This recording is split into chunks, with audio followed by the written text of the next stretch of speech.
ও যুবকেরা, তৈরি হয়ে যাও, আগামীর বাংলাদেশ তোমাদের হাতে তুলে দেব।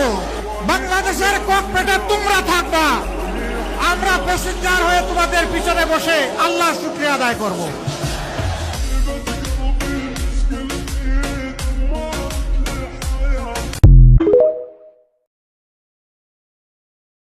দুর্নীতিগ্রস্তকে নির্বাচিত করব, আমরা সন্ত্রাসীকে নির্বাচিত করব, আমরা চাঁদাবাজকে নির্বাচিত করব, তাহলে আমরা কেমন করে প্রত্যাশা করব যে সুশাসন আসবে? এই দায়টা জনগণের, যে আমরা সঠিক লোককে নির্বাচন করব, যারা দুর্নীতিবাজ নন, যারা সন্ত্রাসী নন, যারা চাঁদাবাজ নন, যারা কল্যাণের কথা বলেন, যারা জনগণের জন্য কাজ করেন, তারা যদি ক্ষমতায় আসেন, আমি দলমত নির্বিশেষে বলবো, সত্যিকার অর্থে আপনারা যদি ভালো লোককে নির্বাচিত করেন, তাহলে দেশে ভালো মানুষের শাসন প্রতিষ্ঠা হবে।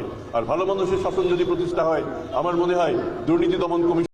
নৌকা ধানের শীষ, লাঙ্গল দেখা শেষ, দাঁড়ি পাল্লা এবার গর্বে বাংলাদেশ। নৌকা ধানের শীষ। আমানতের দায়ভার আমার উপর আছে ভাই, প্লিজ।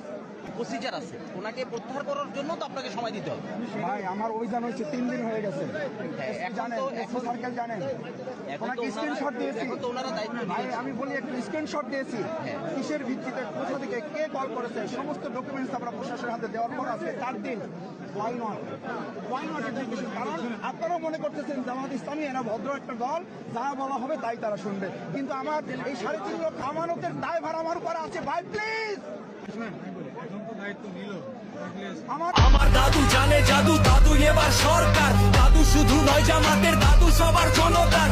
তার পাশে টাইম নাই, দাদু মোদের ডাক্তার, চাঁদাবাজি ফ্যাসিবাদী রুখতে দাদু দরকার। এদিকে সবাই ভালোবাসে যুবক থেকে তরুণ, অথচ জোকার নেতার এদিকে অবস্থাটা করুন। বলছে দাদু আসুন বসুন চলুন দিবে ধরুন, হিংসাবাদে ঐক্য হয়ে দেশটা এবার করুন।